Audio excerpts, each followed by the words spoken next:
I'm Nora Bennett, 33 years old, and the night my sister called the sky over Seattle was the color of copper, the kind of light that makes every window look like it's holding a secret.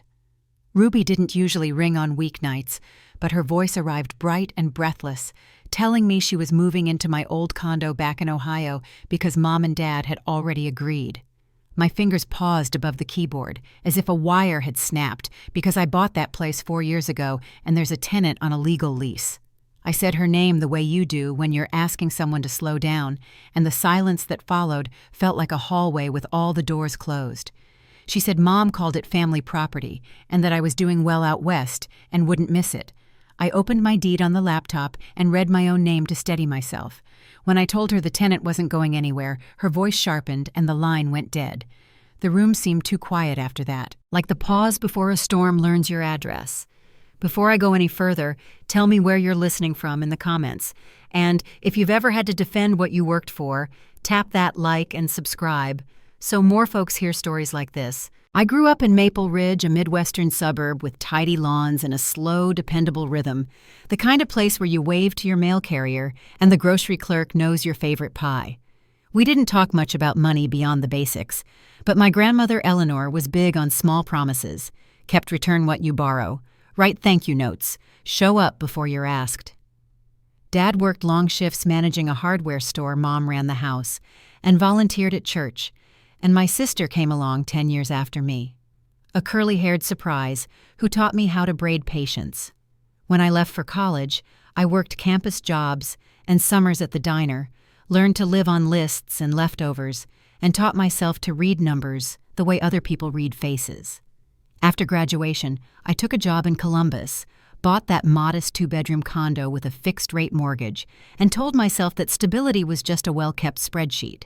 Years later, a promotion pulled me to Seattle, and for the first time I was seeing mountains on my commute, salt air lifting off the water and office windows that reflected sunsets like they were trying them on.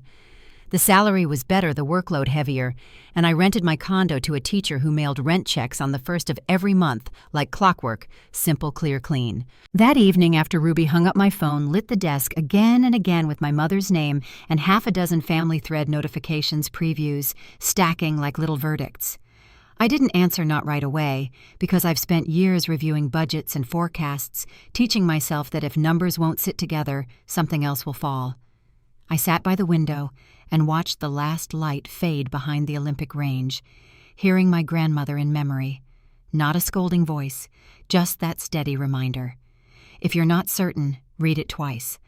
I opened the tenant's lease, scrolled through the dates and signatures, and felt the tightness in my chest loosen a notch, then tightened again, when I pictured Ruby packing boxes she shouldn't be packing. When I finally returned Mom's call, her voice came fast and firm, framing the deed as a formality and the condo as something that belonged to all of us, by tradition, not paper. I kept my tone even, the way I do with a client who wants a number to behave. She said a lot about family and obligations and how well I was doing, and she didn't say much about the tenant's name etched right next to the dates that would keep her under that roof. The days in Seattle have their own sound foghorns, early buses sighing to a stop, keyboards clicking like rain, and I moved through the next morning, as if those sounds belonged to someone else's life. Ruby's texts had cooled from excited to clipped, and the family thread filled with remarks that put me in a story I didn't recognize. I set my phone face down and tried to finish a report, but every column of figures seemed to point back home. When Aunt Joanne texted, it was only 4 words, "Call me tonight." Alone. And I knew by the careful spacing that whatever was coming wasn't going to fit inside the condo conversation. I made coffee I didn't drink and told myself to keep my head and my records close, because the math of my life had always been honest with me, even when people weren't. By the time the sun slid off the water that night, I was ready to hear anything that could be named. If there was a misunderstanding, we could clear it. If there was a deeper reason for calling a signed deed a family heirloom, we could face it. The video window opened. Aunt Joanne glanced over her shoulder, the way you do in a quiet house when you aren't sure it's empty, and my heart did a small steadying thing in my chest. She asked if I was alone and if I could talk freely, and something in her voice, the same note I heard when she stood up for me at a school conference years ago, told me we were walking toward a door we couldn't close again. She said my parents had kept things from me and from Ruby, and she sounded like a person who wished she'd said it sooner. I didn't interrupt, didn't rush, just waited for the first document she said she needed me to see.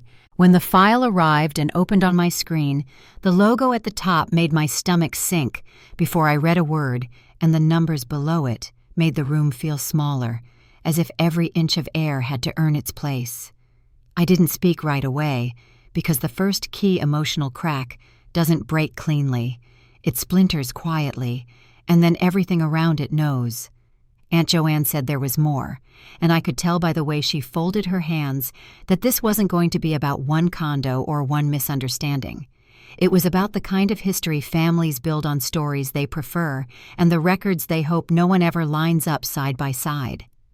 The cursor blinked at the bottom of the screen, like it was waiting for me to decide whether I wanted the truth in writing or comfort in conversation. I took a breath, told her I was ready, and saved the file to a folder I named for what I hoped to find clarity. The next document icon appeared right beside it, patient and unblinking, and I clicked before I could change my mind. Whatever waited in those pages would not only answer Ruby's call, it would tell me why my mother had talked about obligation like it lived in my deed and why my father stayed silent in a thread that usually carried his jokes. I watched the second file load, listened to the clock on my wall, count out each second as if they were beads on a string, and felt the ground tilt just enough to warn me that the world I knew was about to shift. When the first line came into focus, I understood that the next conversation wouldn't be about Elise at all. It would be about the way our family defined truth and who got to hold it. When I opened the file, Aunt Joanne sent the first thing I noticed was the university letterhead. The second was the number printed at the bottom 0. Tuition room board fees all covered. I stared at the page until the words seemed to blur together. Ruby's education hadn't cost my parents a dime. Yet for years they'd claimed every semester was a struggle, that my younger sister's tuition had drained their savings. The air in my apartment seemed thinner.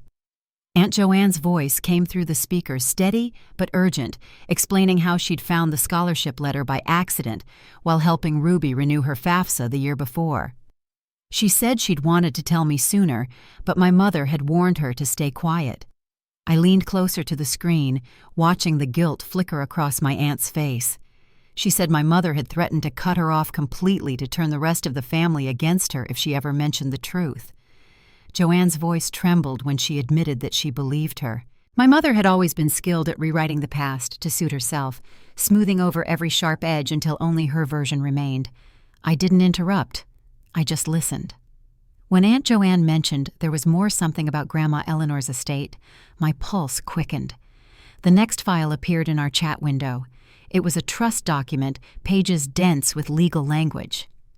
My grandmother's handwriting was visible at the bottom, strong and familiar from old birthday cards. The trust had been created for Ruby and me. $85,000 each, designated specifically for our education, with my mother listed as trustee. There was also a monthly stipend to our parents for our care, nearly $900 per child until we turned 18. Aunt Joanne's voice softened as she explained what that meant: more than $400,000 over the years, all meant for us. I sat back staring at the numbers. Childhood memories surfaced like scattered photographs, my mother sighing over grocery bills, saying we'd have to skip the summer trip because money was tight, her scolding me for needing new shoes before the semester started. The guilt had always been sharp and personal, as if my needs were selfish luxuries. Now, every one of those moments looked different. Aunt Joanne's voice cracked when she said, "They spent it all, Nora. Vacations, cars, house renovations. None of that money went where it was supposed to." I didn't answer right away. The screen glowed between us, and for a moment neither of us spoke. The truth had weight. It filled the quiet space like something you could almost hear. Aunt Joanne finally whispered that she was sorry for waiting so long. I told her I understood. Then I promised her that whatever came next, I wouldn't keep silent about it. The next morning, Seattle's skyline looked gray and unfamiliar. The city I'd fallen in love with felt like a stage set solid from a distance hollow once you knew where to tap. My phone buzzed repeatedly on the desk. Mother again and again, until the calls blurred into one. I didn't answer. Instead, I booked the first flight back to Ohio for later that week. If there were questions left, I needed to ask them face to face. Before I left, I called Ruby. Her voice was cautious, confused. She hadn't spoken to our parents since that first argument about the condo. I told her we needed to talk, really talk, not over text or through Mom's retellings. There was hesitation in her breathing, the kind that holds old loyalties. Finally, she agreed to a video call. That evening, her image flickered onto my screen, the familiar curve of her shoulders, the same eyes we'd both inherited from Grandma Eleanor. I started with the simplest truth: the condo was mine legally and fully paid for. Then I showed her the scholarship letter Aunt Joanne had sent. Ruby stared at it, lips parted, scanning the words again and again. "They told me it barely covered books," she said quietly. Her voice cracked halfway through the sentence. I told her what Joanne had explained about the trust and the stipends, about the money that was supposed to secure our education and never did. Ruby covered her mouth, tears welling up fast. "They said you didn't want to help me," she whispered. "That you refused to contribute when Dad lost his job. I thought you were just done with the family." Her words landed like something fragile breaking. I shook my head, told her about the wire transfer, the one I'd made for $185,000 when I bought the condo. I told her how Mom had called it family property afterward, as if my down payment had never happened. For a moment the call went silent, except for Ruby's uneven breathing. Then she said, "They made me feel guilty every time I asked for anything." She told me about the time she'd begged for a small allowance, about Mom's lectures on sacrifice, followed by weekend getaways and business trips that now sounded like vacations. As she spoke, I realized we'd been living inside the same lie from opposite sides. They had fed us different stories, each one designed to keep us from comparing notes. Aunt Joanne joined the call a few minutes later. She greeted Ruby softly, using the nickname she'd used since childhood. Then she began to explain everything again clearly, like an accountant reconciling a long-missing balance sheet. Ruby's expression shifted from disbelief to anger, then to something steadier. When Joanne finished, Ruby wiped her face and said, "They turned us against each other." Her voice was low but firm. I nodded. "They've been doing it for years." The three of us sat there quiet for a long time. The only sound was the faint hum of my laptop fan. Finally, I said what we were all thinking: we needed proof, everything we could find. Bank statements, property documents, receipts. Aunt Joanne said she had copies of Grandma's original trust paperwork and witness signatures tucked away in a file she'd kept in case this day ever came. We made a plan that night. I would fly home within the week. Ruby would gather anything she could find at the house, letters, notebooks, whatever looked official. Aunt Joanne promised to back us up when we confronted my parents. Before we ended the call, Ruby asked quietly, "What if they deny everything I told her? We'd have the truth in black and white." After the call, I packed slowly, one drawer at a time. The familiar rhythm of folding clothes gave me room to think. Every piece of fabric felt tied to an old memory: the jacket I'd bought after my first big bonus, the scarf Grandma gave me before she passed. She told me once that trust was like money. You spend it carefully because once it's gone, it's almost impossible to earn back. I understood her better now than I ever had. The next days passed in a blur of work deadlines and restless nights. My mother kept calling, alternating between sweet voicemails and sharp texts, each message wrapped in guilt. I didn't respond. Ruby sent updates instead: a copy of Mom's old planner, a photo of what looked like a handwritten ledger showing education payments that matched no tuition bills. We added every piece to a shared folder, building our case like two strangers learning how to be sisters again. On my last night before the flight, I couldn't sleep. The city lights shimmered beyond my window, each one a reminder of how far I'd come and how easily distance could be used as an excuse. I scrolled through the folder one more time, double-checking every document. There it was, my wire transfer receipt from the condo purchase, Grandma's trust ledger, Ruby's scholarship letter. The numbers lined up with painful precision. When dawn came, I made coffee and stood by the window until the sky turned pale blue. My flight would land in Ohio that afternoon. Whatever waited at that old dining room table, I was ready to face it. I texted Ruby one last time before leaving for the airport. We do this together. Her reply came within seconds. Together. As I powered off my phone and stepped into the gray morning, I felt the familiar tightening in my chest return, but this time, it wasn't fear. It was something clearer, like the moment before a verdict you already know in your bones.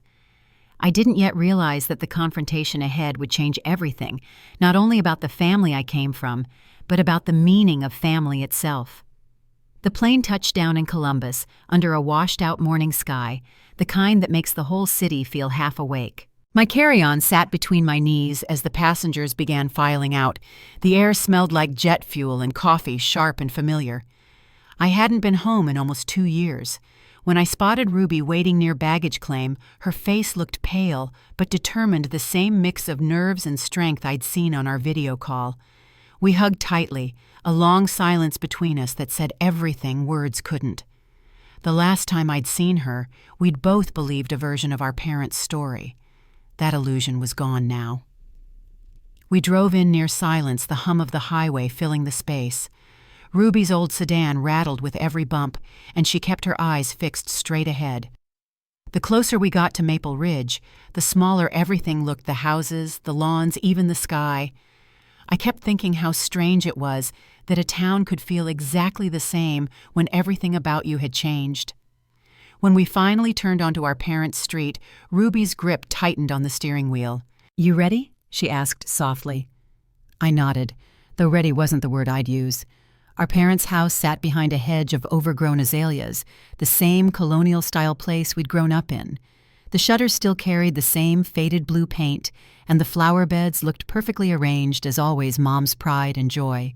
For a moment, the sight almost softened something in me. Then I remembered why we were there. Ruby parked at the curb and pulled the keys from the ignition, holding them in her hand as if they could anchor her. I found something, she said suddenly. She reached into her bag and pulled out a small journal, the leather cracked along the edges. "It's Mom's. I think she forgot it in the kitchen drawer." My heart dropped a little as I opened it. Inside were short entries, lists, and notes, reminders for bills, grocery runs, and then halfway through a single line that caught my breath. "Used Nora's condo money kitchen remodel cruise deposit." The letters leaned forward, her handwriting neat and confident. Ruby's eyes searched mine, waiting for a reaction. I didn't have one, not yet. I closed the book gently and handed it back. "Let's go," I said. The air inside the house smelled faintly of pot roast and lemon cleaner. Mom's voice called from the dining room, bright and rehearsed. Well, look who decided to show up unannounced. Dad followed behind her, his smile a little too wide. For a second, it almost looked like any other homecoming, until their eyes met ours and noticed the manila folder in Ruby's hands. The expression on Mom's face flickered, her confidence slipping. "Let's not start anything right now," she said quickly. "Dinner's almost ready." "We're talking now," I told her, keeping my tone even. My heart was pounding, but I didn't want to give her that power.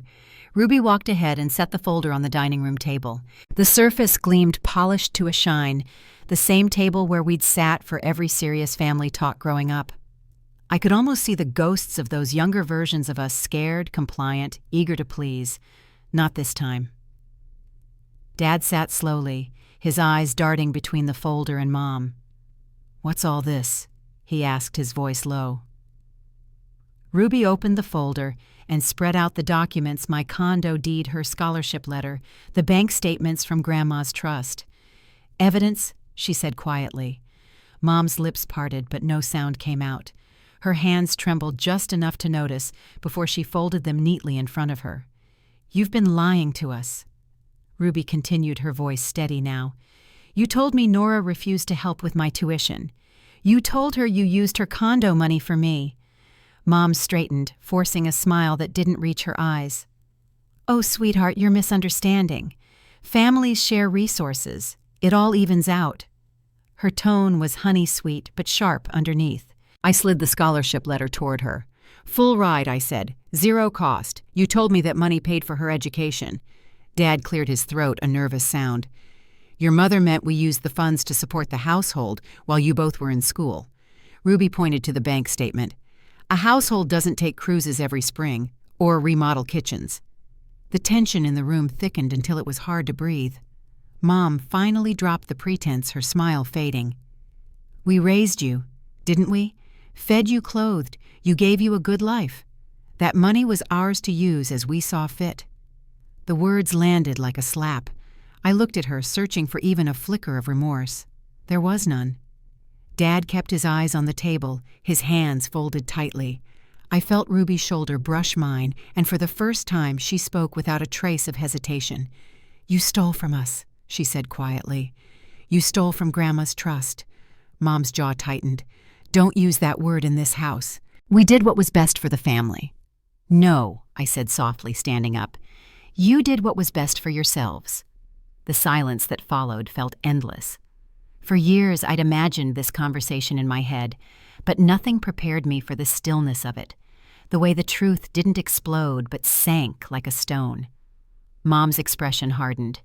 "If you walk out that door, don't expect to come back," she said. Her voice was cold final. Ruby's eyes met mine, and she gave a small, calm nod. "We were never really welcome," she replied. "Not unless you needed something from us." I gathered the documents, tucking them back into the folder. My hands were steady now. "We'll be pursuing legal action regarding Grandma's trust," I said, each word deliberate. Dad looked up, alarm flickering across his face. "You wouldn't dare," he said. "Aunt Joanne kept everything," I replied. "Bank statements, trustee forms, and your signatures. You might want to start preparing." Mom laughed once the sound brittle. "You'll destroy this family." I looked at her and said quietly, "You already did." We walked out together, the sound of our footsteps echoing down the hallway. No one followed. No one called our names. Outside, the air felt heavier than before, the sky a muted gray. Ruby stopped at the car, clutching the folder to her chest. "They didn't even try to stop us," she said. Her voice was small, almost disbelieving. I opened the car door and met her eyes. "They don't think they did anything wrong." As we drove away, the house grew smaller in the rearview mirror, fading behind the trees that lined the street. The windows glowed faintly from the dining room light, like a stage after the actors have left. We didn't speak for a long time. The road stretched ahead, empty and quiet. Finally, Ruby reached over and placed her hand on mine. "Where do we go from here?" she asked. I looked at the horizon ahead, the outline of the city faint against the clouds. "Forward," I said. "Anywhere that's forward." We rode in silence again, but it wasn't the uneasy kind. It was the sound of something ending cleanly, even if it hurt. When Ruby exhaled, it sounded like the first breath she'd taken all day. The map app on her phone directed us back toward town, and the voice announcing the turns felt strangely steady, like it knew exactly where we were going. The folder sat between us on the seat, filled with proof of years we couldn't get back, but it also held something else, a record of what we'd survived. By the time we reached her apartment, dusk had settled over the streetlights, turning everything gold and soft. She turned off the engine and sat for a moment, staring out the windshield. "They'll never see it our way," she said quietly. "No," I agreed, "but we don't need them to." She nodded, wiping her eyes. When she looked at me again, her face was calm, her shoulders squared. "You staying tonight?" she asked. "Yeah," I said. "We've got more work to do tomorrow." She smiled faintly, the kind of tired smile that comes from knowing the hardest part is finally behind you. We gathered the papers, locked the doors, and carried everything inside. As the night settled around us, I felt the first trace of something unfamiliar, but welcome, a sense that the truth once spoken didn't just break things, it also cleared the air for what came next. That night, Ruby and I spread every document across her small apartment floor. The carpet disappeared beneath bank statements, legal papers, and copies of old letters Aunt Joanne had scanned and sent. The room felt heavier with every sheet we read. Outside, the rain tapped softly against the windows, steady and unbothered, while inside our world had cracked wide open. Ruby leaned over the trust statement, her lips pressed together. "They took this money for years," she said quietly. "Every month." Her voice was low, almost calm, but her eyes were red. I nodded and highlighted a line that showed another withdrawal, $1,200 marked educational expenses. I turned my laptop so she could see the shared folder where Aunt Joanne had added new files. There were photographs of family trips labeled as business write-offs and a scanned copy of the trust's spending summary. It's all there, I said. Ruby rubbed her hands over her face. I keep trying to make it make sense, she murmured, but it doesn't. I knew exactly what she meant. The more proof we found, the less it felt like an explanation could exist. Around midnight, Aunt Joanne joined our video call again. Her hair was pulled back in a loose bun, glasses perched halfway down her nose. I've been through every document I could find, she said. Your grandmother was careful. She kept receipts even after she got sick. There's a clear trail. She took a slow breath before continuing. Your parents used nearly all the funds for personal expenses, trips, renovations, even a boat. Ruby looked at me, her mouth parting slightly, but no sound came. I stared at the trust ledger glowing on the screen, the rows of numbers running like small, cruel truths. We stayed up until almost 2, scanning and sorting files. Each discovery seemed to confirm what we already knew, but none of it felt real yet. When we finally stopped, the floor looked like an archive of betrayal. Ruby sank back on her couch and whispered, I keep remembering Mom saying we couldn't afford my prom dress. The words hung in the air. I picked up one of the bank statements that showed a charge at a luxury store that same week. There was nothing left to say. The next morning, sunlight streamed through the blinds, too bright for how little sleep we'd had. Ruby was already sitting at the table with her laptop open, coffee mug half empty beside her. I think we need to go further, she said as I walked in. Not just the trust. Everything. Taxes, accounts, transfers. I pulled out my own computer and nodded. Together we built a timeline cross-referencing every transaction we could verify. Aunt Joanne emailed again around noon saying she'd found old family photos that might help pictures from vacations our parents had claimed were gifts from friends. Hours passed and our list grew longer. By late afternoon, Ruby leaned back, rubbing her temples. What if they really don't see it as wrong, she asked. What if in their minds it was just family money? I didn't have an answer. All I could do was look at the stack of evidence and feel the weight of years when we believed they'd been struggling to support us. The truth made everything we'd worked for, every scholarship, every part-time job, feel both smaller and sharper. Later that night, my phone buzzed again. Mom. I turned it face down, but Ruby caught the glance. Still calling, she asked. Every day I said, she won't stop until she finds a new story to tell. Ruby nodded slowly. Maybe it's time to write our own. We called Aunt Joanne again the next evening just after dinner. She appeared tired, but resolute. If you're serious about legal action, you'll need to organize everything chronologically, she said. And you should both be the ones to request the trust audit, not me. Ruby asked what that would involve. Aunt Joanne explained the process carefully. Letters to the estate attorney, proof of ownership, certified copies. It's not about revenge, she said quietly. It's about setting the record straight. Her words stayed with me after we hung up. The rain had returned outside, heavier now, blurring the streetlights. I stood by the window watching the water run down the glass in thin silver lines. Behind me, Ruby was at the table again, sorting papers into piles labeled proof expenses and statements. The methodical rhythm of her movements was almost soothing. For the first time since the call with our parents, I saw something familiar in her focused determination, the same steady drive I'd always relied on in myself. We worked late again, pausing only to eat takeout sandwiches. At one point, Ruby laughed softly and said, "Remember when Mom told us Grandma left almost nothing?" I smiled faintly. "Yeah," said the estate went to debt and medical bills. Ruby looked at the trust statement and shook her head. She made Grandma sound like a burden instead of a blessing. The quiet after that felt deep. By midnight, we'd assembled a complete timeline from the trust's creation to the final recorded withdrawal.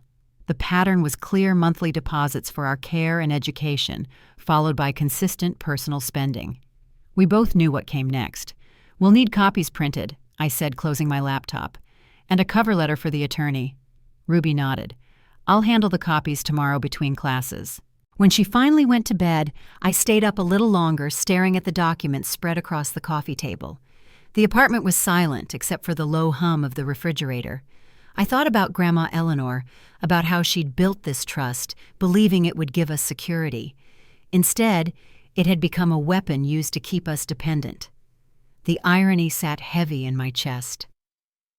The next morning, Ruby left for class, and I started drafting the letter to the estate attorney. Each sentence took effort, measured factual, careful not to let emotions slip in where evidence belonged. By noon, I printed 3 copies and sealed them in envelopes. When Ruby returned, we walked together to the post office, the envelopes tucked between us like something fragile and final. Dropping them into the outgoing mail slot felt like releasing a breath we'd been holding for years. That evening, Aunt Joanne called again, her voice lighter than before. "You did the right thing," she said. "Whatever happens next, you're not alone." Ruby smiled at me across the table. We'd heard those words before from people who didn't mean them, but this time they landed differently. Joanne had stood by us when no one else would. After we hung up, Ruby pulled out her old photo albums from under the couch. We spent the next hour flipping through them, pointing out the little inconsistencies we'd never noticed before the budget family vacations that clearly weren't the Christmas gifts that had supposedly been bought on sale, but still had designer tags. Somewhere between the pages, Ruby paused at a picture of Grandma Eleanor holding us as kids, her arms wrapped around both of us in matching red sweaters. "She'd be proud of you," Ruby said softly. I didn't answer. I just looked at the photo until my vision blurred slightly. The fight ahead wasn't over, but the truth was, finally ours no longer buried under stories we didn't choose. When Ruby leaned her head against my shoulder, I felt a quiet strength settle between us, a kind that doesn't ask for permission anymore. Outside, the rain had stopped. The night air smelled clean through the open window, and the street below glowed faintly under the lamplight. Tomorrow, we'd start gathering contact information for the attorney and schedule a call to review our submission. But for that one small moment, we let the silence hold us. The worst of the lies had already been named. As I turned off the lamp, Ruby murmured, "Do you think they'll ever admit it?" I paused at the doorway, the shadows stretching across the floor. "I don't know," I said, "but we don't need them to anymore." I closed the door halfway, leaving just enough light from the hallway to keep the room soft. The next part of our fight was about to begin, but for the first time, I believed we could win it together. The morning after we mailed the letters, Ruby and I drove to the small downtown office where Aunt Joanne worked. Her desk was covered in color-coded folders, every corner neat and squared. She looked up from her computer as soon as we walked in, her expression a mix of pride and worry. "You girls made it official," she said, motioning for us to sit. "Now comes the waiting." Ruby sat beside me, her hands folded tightly in her lap. "How long do these things take?" she asked. Joanne adjusted her glasses. "It depends. The estate lawyer will verify the documents first. Then you'll receive a request for supporting evidence. It's a process, but you've already done the hardest part." I nodded, trying to focus on her words instead of the knot tightening in my stomach. Ruby looked small in the big leather chair, but her posture was firm. "Mom won't let this go," she said quietly. "She's going to make it ugly." Joanne gave a small sigh. "She'll try," she admitted. "But you both have the truth. That's stronger than anything she can twist." Her calmness steadied me. She slid a folder across the desk. "These are copies of Grandma Eleanor's trust documents notarized with witness signatures. Keep them in separate places, one set with you, one with Ruby." I took mine carefully, as if the papers might crumble from how much they meant. When we left the office, the air outside felt cooler, the kind of late autumn chill that carried both promise and change. Ruby pulled her sweater tighter as we walked toward the car. "I can't believe she had all of this," she said. "All those years, and Mom still lied like nothing existed." I looked at the courthouse across the street, its windows glowing faintly in the gray light. "People tell themselves stories to make their choices easier," I said. "She just built hers too big to admit." Over the next week, we kept busy gathering every record we could find. Ruby visited the county clerk's office for certified copies of the property sale, while I worked remotely from her apartment to stay close. Our dining table turned into a command center, laptops open binders, stacked high coffee mugs everywhere. Each night, Aunt Joanne joined us on video to double-check our progress. The rhythm of it became its own kind of order, one that left less room for anger and more for clarity. Still, the quiet hours carried their weight. Sometimes I'd catch Ruby staring at an old family photo on her shelf, a Christmas picture of us as kids with our parents smiling in front of the tree. She didn't say much about it, but I could see the conflict in her eyes. Loyalty doesn't disappear overnight, even when it's been betrayed. One evening, as we finished labeling the last envelope, she asked, "Do you ever think they really loved us just the wrong way?" I hesitated, searching for the right words. "I think they loved what we gave them," I said softly. "How we made them look." She nodded without replying. 3 days later, a reply arrived from the estate attorney's office. The letter confirmed receipt of our request and outlined the next steps: formal verification of account withdrawals, followed by a hearing to determine restitution. It was the first time something tangible had moved in our favor. Ruby read the letter twice before setting it down. "It's actually happening," she whispered. Her voice sounded equal parts relief and disbelief. That same afternoon, my phone buzzed again with Mom's name. I almost let it ring out, but Ruby looked at me and said, "Maybe it's time to hear what she has to say." I pressed the speaker button and set the phone on the table. Mom's voice came sharp and controlled. "So this is what you've decided, to drag our family's name through the mud over something you don't even understand." Her words came fast, rehearsed. I kept my tone even. "We understand enough, Mom. We've seen the records." There was a long pause. Then her voice dropped to a hiss. "You've been talking to Joanne, haven't you? That woman has always been jealous of me." Ruby leaned closer to the phone. "This isn't about her. It's about Grandma's trust and the money you took." Mom's tone turned icy. "We used that money to support you, both of you. You should be thanking us, not trying to destroy us." The words landed heavy, familiar. I reached over and ended the call before she could finish. Ruby stared at the phone for a moment. "She's never going to admit it," she said quietly. "Not while anyone's listening." The rest of the week moved slowly. Ruby went back to her classes. I worked remotely during the day and handled the paperwork at night. The attorney's office sent another message confirming they'd begun reviewing the trust's disbursements. Each small update felt like another inch forward. Aunt Joanne called every evening to check in.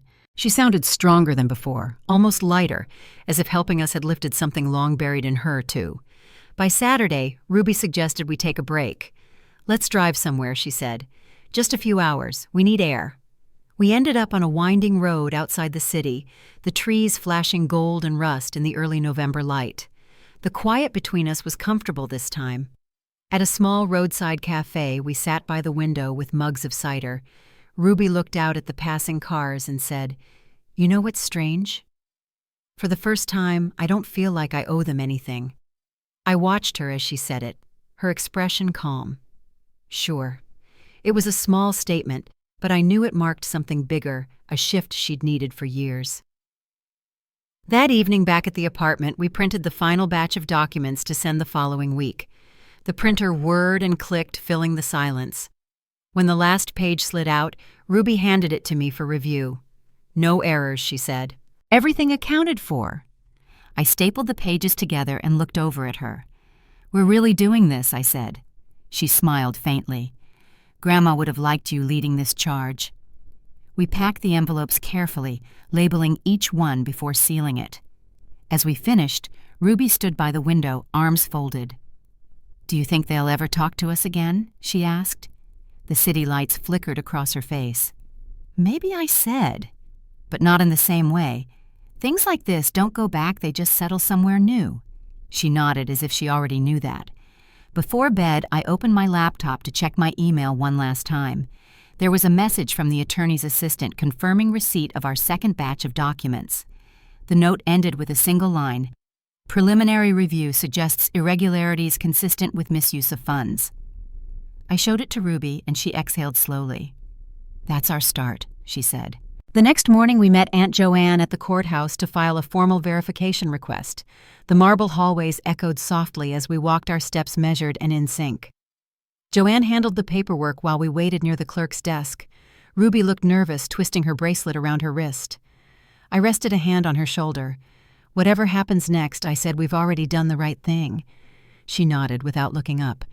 By the time we stepped back outside, the sun had broken through the clouds, casting long, warm light across the steps. Joanne smiled and said, "Now the truth will have to speak for itself." We stood there for a moment, letting that sink in. The air smelled faintly of rain and new beginnings. That evening after dinner, Ruby and I sat quietly in the apartment, the exhaustion finally catching up with us.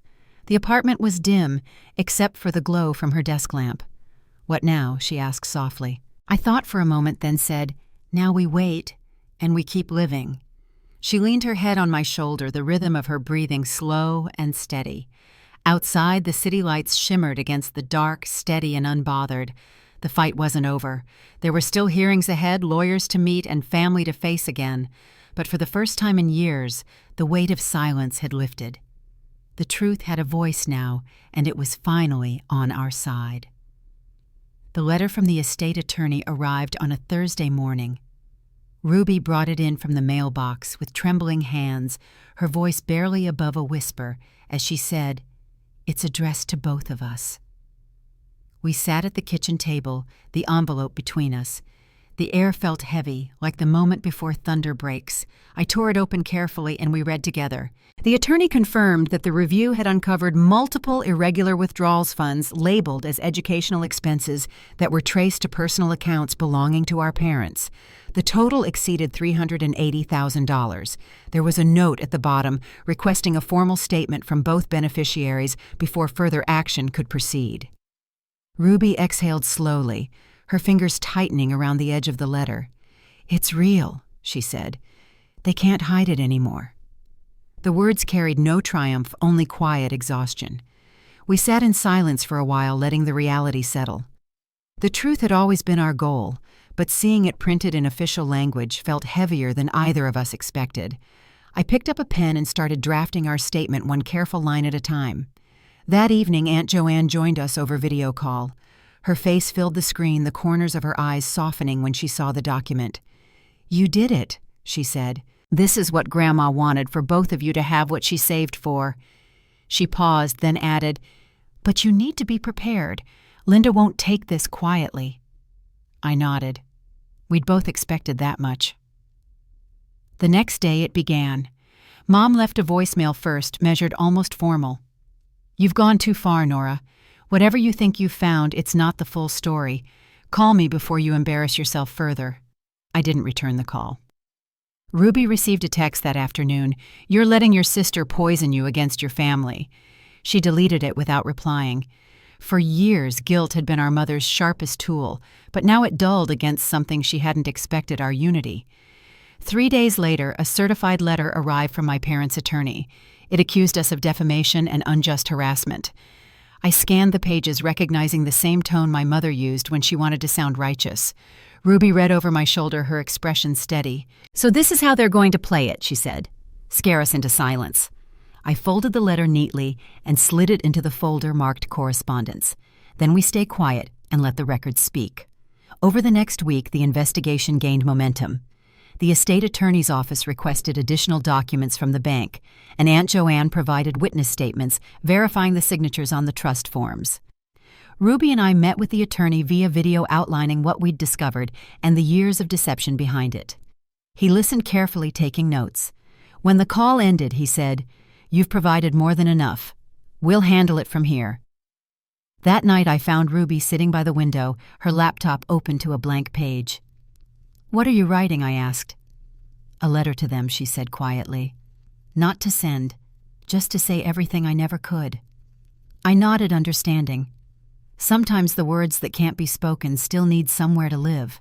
The following weekend, a storm rolled through the city, sheets of rain against the windows. We spent the day indoors, sorting the last of our evidence and finalizing the notarized forms. The sound of the printer filled the quiet moments between us. Every now and then, Ruby would glance at her phone, half expecting another message from Mom. None came.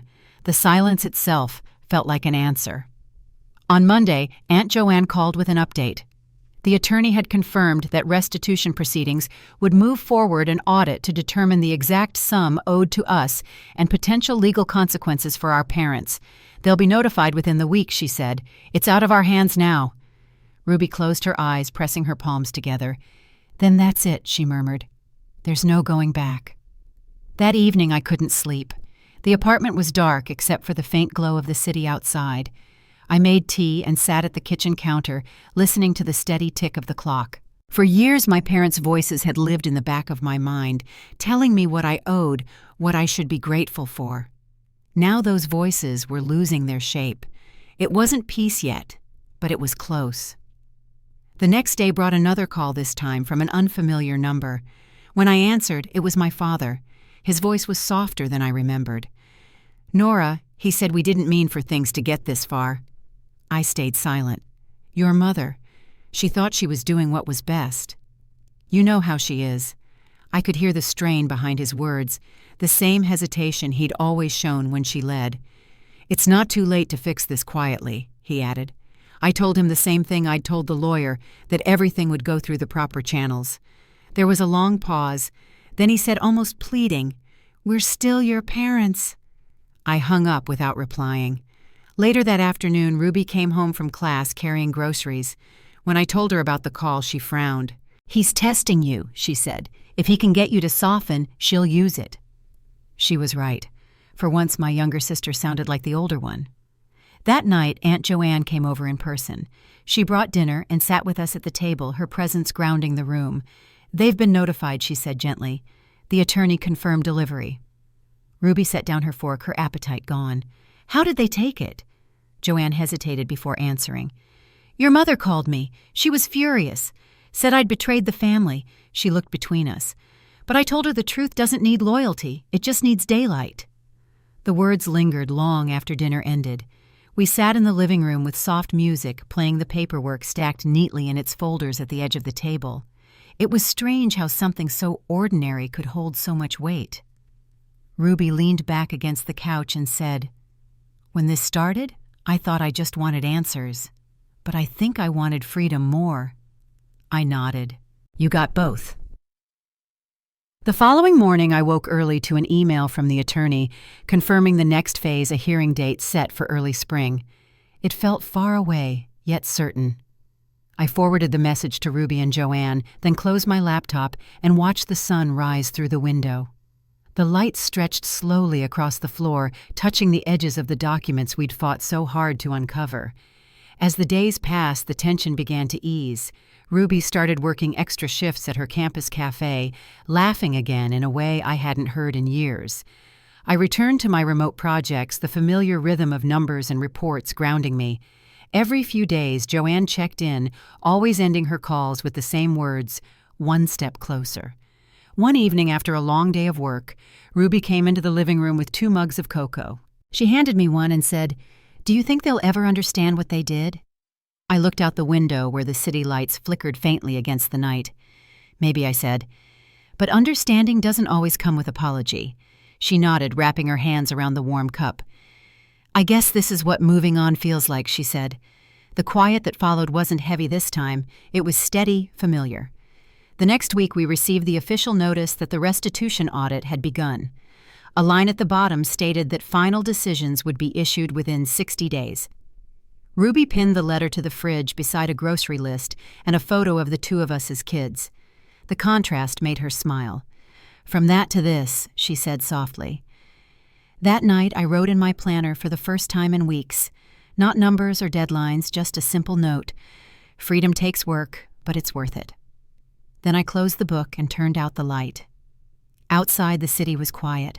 For the first time since all of this began, I felt something shift deep inside, a calm that didn't need permission. The truth had finally begun to settle, and soon it would speak for itself. The hearing date arrived in early March, on a morning cold enough to mist the courthouse steps. Ruby and I walked side by side through the tall glass doors, our breath clouding in the air. Aunt Joanne met us inside the lobby, clutching a slim folder against her chest. Her presence alone steadied me. "You're both ready," she said quietly. Ruby nodded, adjusting the strap of her bag. "We just want it done." The conference room where we waited was windowless, lined with gray carpet and fluorescent lights that hummed softly overhead. A long table divided the space, half of it already occupied by the estate attorney and 2 assistants. Across from them, our parents sat together, their postures, stiff faces, unreadable. My father avoided my eyes entirely, but my mother looked straight at me with a tight smile that didn't reach her eyes. "Nora," she said lightly, as if we were meeting for lunch instead of legal restitution, "You look tired. Is this really worth all the stress?" I didn't respond. The attorney began outlining the findings, years of financial records, verified signatures, and deposits that contradicted every claim my parents had made. The words were clinical, almost detached, but each number felt like a small reckoning. Ruby sat perfectly still beside me, her hands folded neatly in her lap. When the attorney mentioned the total misused amount, my mother shifted in her seat, crossing her arms. "That money was for family needs," she interrupted. "We didn't steal anything. We raised those girls." The attorney paused, then calmly referred to the trust terms written in Grandma Eleanor's own handwriting. "The funds were designated solely for the educational expenses of Nora and Ruby Bennett," he said. "Any personal use falls outside the trustee's authority." My father's jaw tightened. "We did what we thought was right," he muttered. Joanne leaned forward slightly. "You spent the girls' future on vacations and remodels," she said softly. "That was never right." The room fell silent again. The hearing continued for nearly 2 hours, page after page of records reviewed, statements entered, signatures compared. By the end, the attorney summarized the conclusion: restitution was required. The remaining funds in the trust would be split evenly between Ruby and me, and our parents would be held responsible for repayment of the misused amounts with oversight from the estate office. The decision was clear and final. My mother's composure cracked only once when the attorney handed her the repayment schedule. "You can't expect us to afford this," she snapped. "We don't have that kind of money anymore." Her voice trembled with fury rather than fear. Ruby spoke for the first time since we'd entered the room.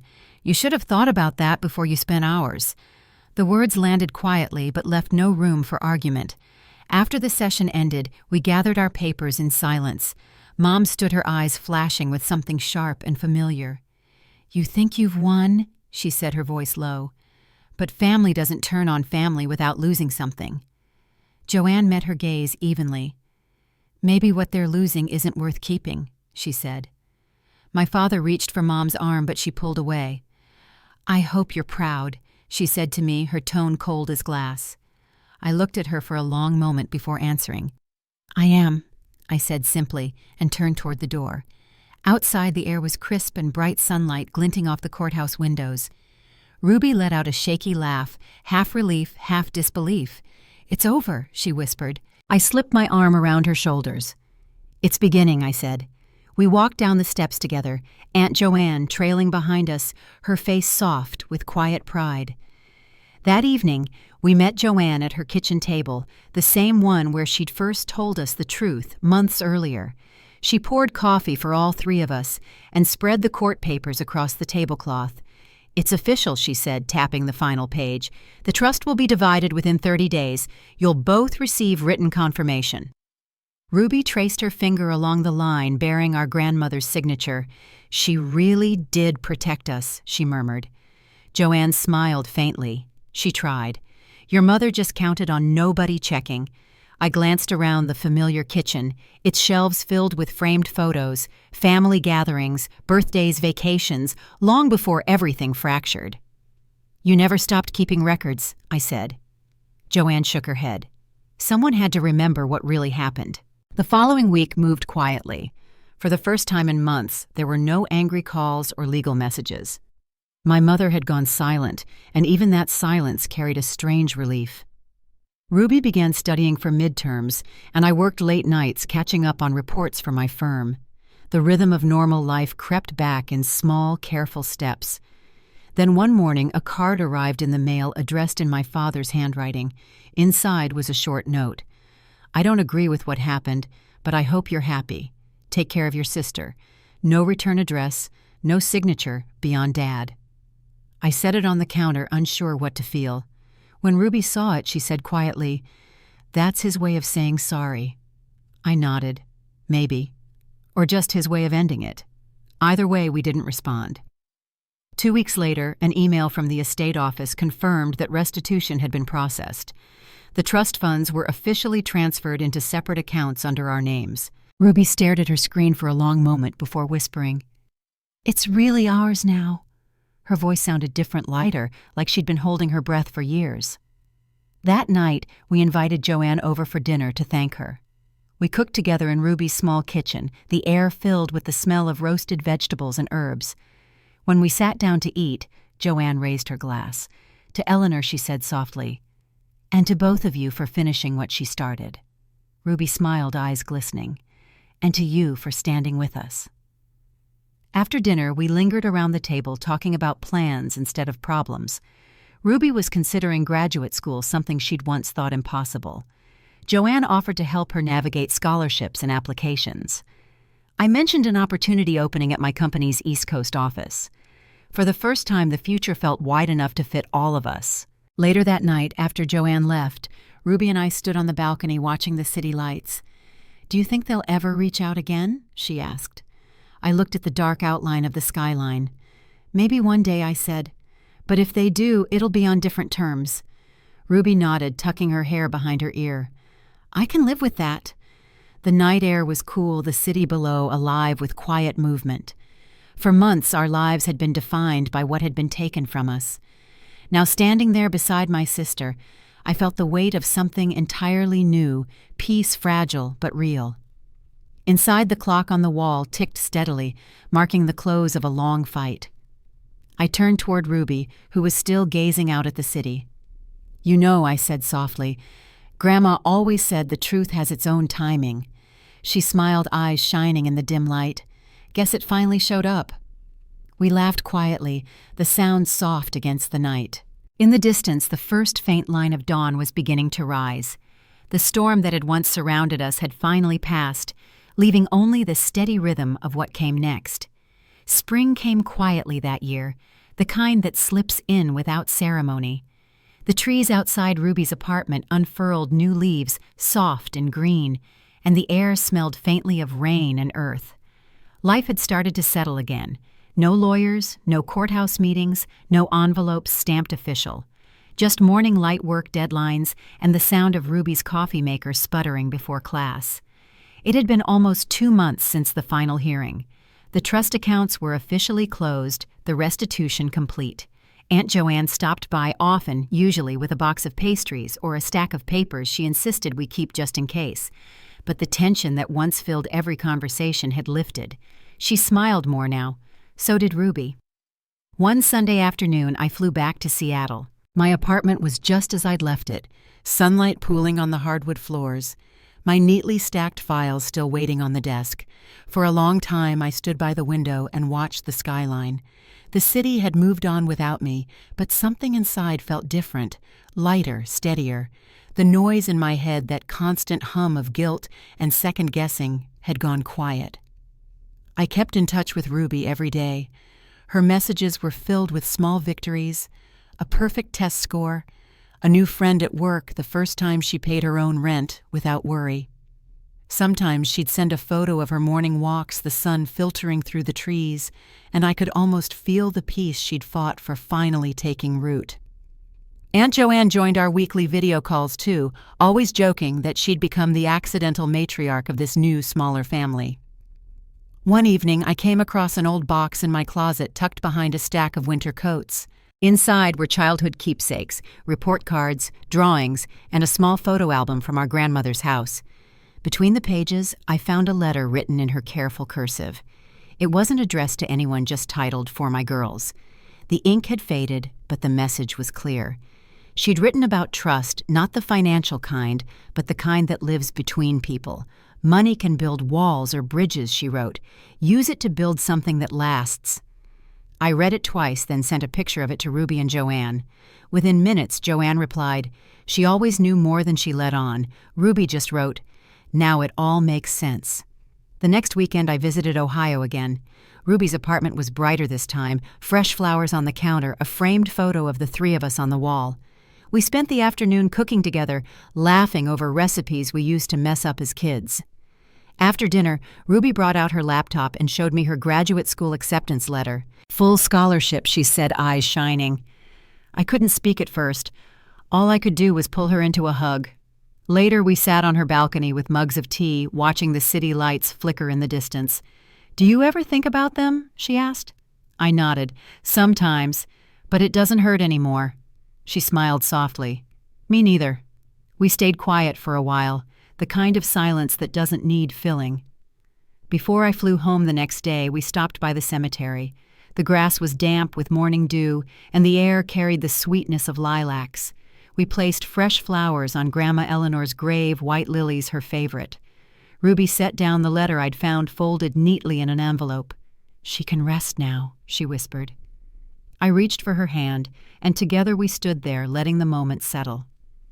When I returned to Seattle, I hung a single photograph on the wall, one taken the night we'd closed the case. In it, Ruby was laughing, Aunt Joanne smiling beside her, and I was somewhere in the middle, finally unburdened. It wasn't the picture of the family we once had, but it was the one that endured. The months that followed felt calm in a way I hadn't known before. I started mentoring new hires at work, something I'd always wanted to do but never made time for. Ruby thrived in her studies and saved enough to travel for the summer. Aunt Joanne renovated her kitchen, sending us progress photos every week. Life wasn't perfect, but it was honest, and that felt like enough. Looking back now, I think about everything that was taken and everything that grew in its place. We lost the illusion of family, but we found truth, and with it came freedom. Grandma's trust ended up giving us something far more valuable than money. It gave us the courage to start again on our own terms. If you've ever had to choose between peace and keeping the peace, I hope you choose yourself. The truth might cost you, but silence costs more. And sometimes justice isn't loud, it's the quiet strength of finally letting go. Thank you for listening to my story. If it reminded you of your own journey toward peace, share it with someone who might need to hear that it's never too late to reclaim what's yours. And wherever you are tonight, I hope you find your own kind of calm.